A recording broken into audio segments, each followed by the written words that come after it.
السلام علیکم دوستان، الله دې وکړي چې روغ جوړ او صحتمند اوسئ. په خیر راغلی. بیرته نن غواړم تاسو ته ویډیو جوړه کړم د دغه موضوع په اړه چې څنګه کولی شو په لنډ وخت کې خپل اقتصادي ژوند بدل کړو یا هم خپل عاید زیات کړو. نو دلته یو څه نقاط دي چې تاسو باید تعقیب کړئ تر څو وکولی شئ خپل اقتصادي ژوند بدل کړئ او یا هم تغییر پکې راولئ. لومړی خپل اقتصادي مصارف مو وڅېړئ، ګټه کوونکي او تاوان رسونکي مشخص کړئ. هغه څه چې تاسو ته ګټه رسوي هغې باندې نور هم کار وکړئ او هغه څه چې تاسو ته زیان رسوي په اقتصادي شکل باندې هغه بند کړئ. د مثال په توګه تر ټولو غټه تاوان رسونکي په اوس حالاتو کې که موږ ووایو یو کس چې معاش یې اوسطاً 30,000 40,000 اوسېږي، هغې چې موټر ولري هغه تر ټولو غټ تاوان رسونکی دی.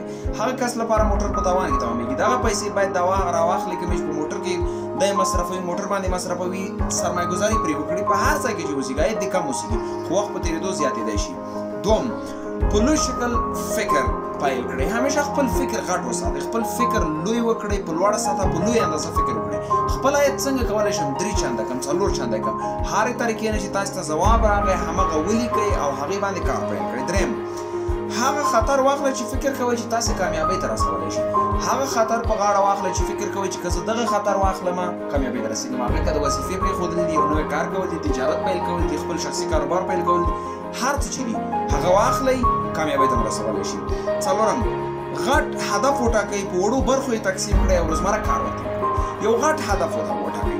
غټ هدف هر څه شی چې دی، هر څومره غټ چې دی غټ یې وټاکئ خو چې حقیقي اوسېږي، یعنې د لاسته راوړلو وړ وي. هغه په وړوکیو برخو تقسیم کړئ او په هغه وړوکیو برخو یې هره ورځ کار وکړئ، کامیابۍ ته رسولی شي. پنځم، ټیم ورک یا ډله ییز کار وکړئ. هغو کسانو سره یو ځای شئ چې ستاسې مهارتونه لري او تاسې پوهېږئ چې هغه تاسې سره کومک کولی شي.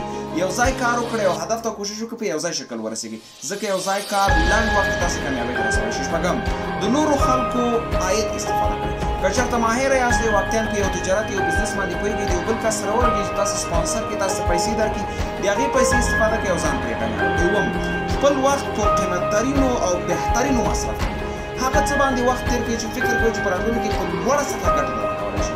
هر مهارت چې دی، هر څه چې دی په بهترینه شکل عاید زیاتولی شي، هغې باندې کار وکړئ، کامیابي به ستاسې اوسېږي. ډېره زیاته مننه.